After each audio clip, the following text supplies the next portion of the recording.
आपको इस तरह से देखूं कि आप आरएसएस के प्रतिनिधि की तरह? नहीं, मैं आपसे ये पूछूं कि हलाला की बात आते, ट्रिपल तलाक की बातें आते आप व्हाट अबाउटरी पर क्यों आ गए?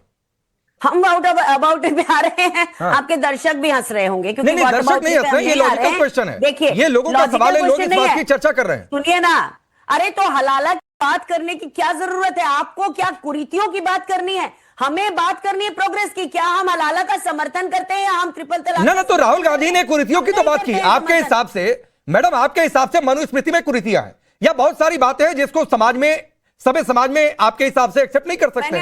आपने वही बात कही, मैंने भी उसी आधार पर एक सवाल पूछा। पढ़ी है, हाँ।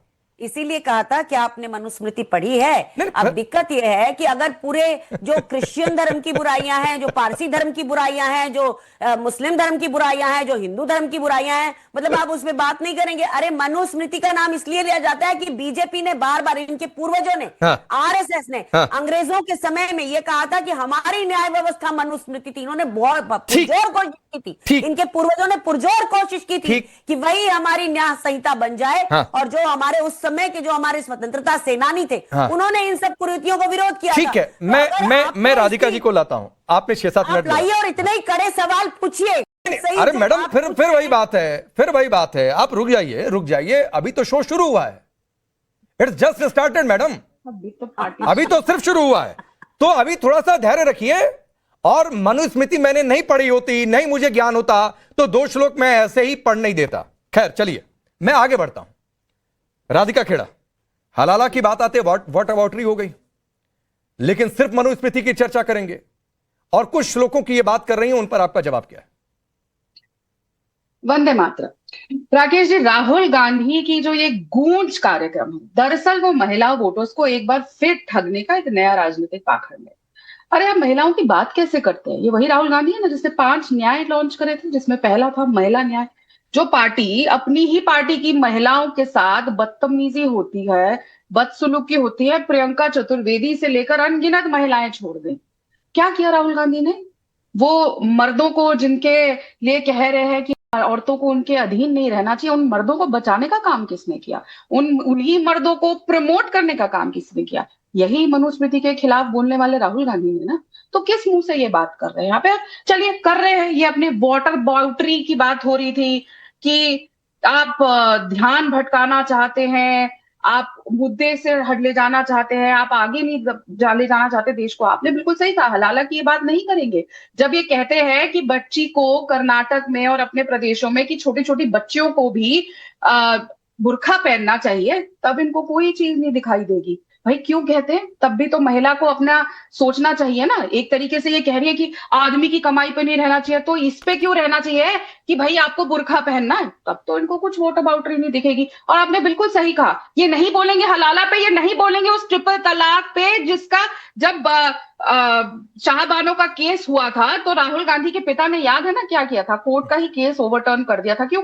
सारा का सारा किस्सा वोट बैंक पॉलिटिक्स का। उत्तर प्रदेश के चुनाव आ रहे हैं, आपको क्या लगता है राहुल गांधी कोई भी चीज देश के लिए सोचते हैं या करते हैं? अगर देश के लिए सोचते तो जैसे दिल्ली के पुलिस स्टेशन में बैठे थे, वैसे झारखंड में भी खड़े होते और कहते जो 600 बच्चों के ऊपर, जिसमें से 400 ऐसे केसेस लगाए गए हैं कि नाम नहीं लिखे गए हैं, जिस वजह से किसी भी बच्चे को उठा लिया जाएगा, वो केस एफआईआर वापस करी जाती। जो रात के अंधेरे में जिस टाइम वो घर वापस गए पुलिस स्टेशन से, उनकी पुलिस ने झारखंड पे बच्चों के ऊपर लाठियां चलाई, उस पुलिस के खिलाफ एफआईआर दर्ज कराते? नहीं करेंगे ना, क्योंकि ऐसी वॉटर बाउंड्री उन्होंने करनी नहीं है। सारा राजनीति का खेल। और चलिए, स्मैश द पेट्रियार्की।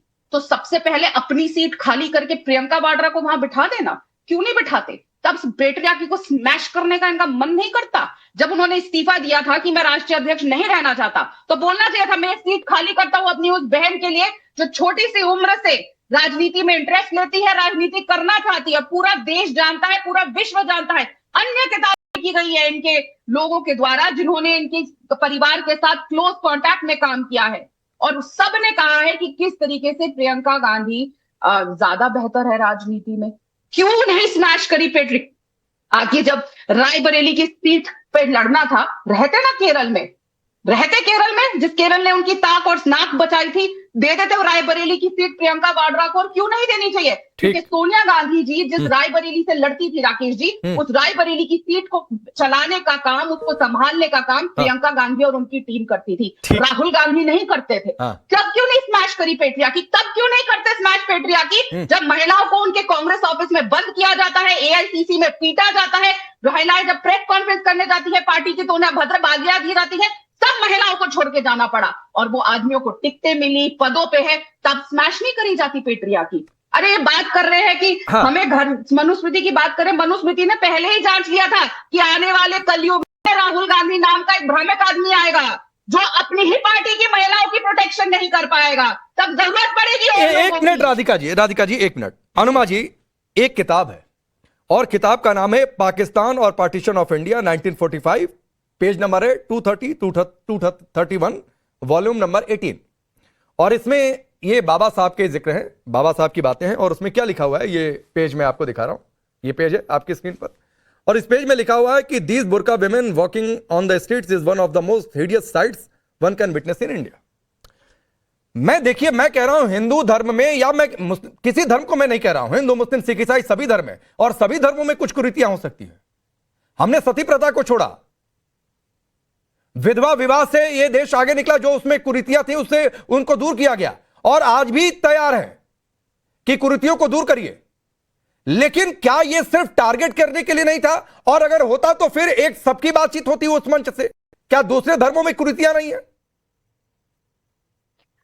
एक तो ना बड़ी मजेदार सी बात है कि आपके चैनल में बात मनुस्मृति की हो रही है, और एक व्यक्ति जो ऐसा लिखा करता था, पढ़ाई अधूरी, डिग्री अधूरी, विकास अधूरा, हाईवे अधूरा, फेंकना हमेशा पूरा पूरा, बूझो तो जानू, वो व्यक्ति आज बैठकर पता नहीं क्या अस्तित्व का संकट आ गया है कि ऐसी बातों को कहने पर उतारू है जिस पे वो खुद विश्वास नहीं करता।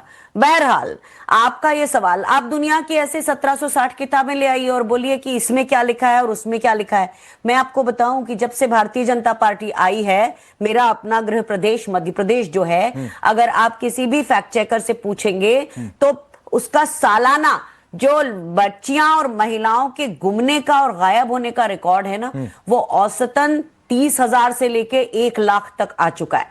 और पिछले लगभग 10 सालों में मध्य प्रदेश से 2.5 लाख लड़कियां और महिलाएं और बच्चियां गायब हुई हैं। कहां जाती हैं? और अक्सर ये होता है कि भारतीय जनता पार्टी के कम से कम 4 उदाहरण हैं जबलपुर सहित, जिसमें भारतीय जनता पार्टी के ही लोगों के होटल्स में उनकी बरामदगी हुई है। आपको अंकिता भंडारी का केस याद दिला दूं, एक बात समझिए, महिलाओं के खिलाफ अपराध पर यह डिबेट नहीं हो रही है।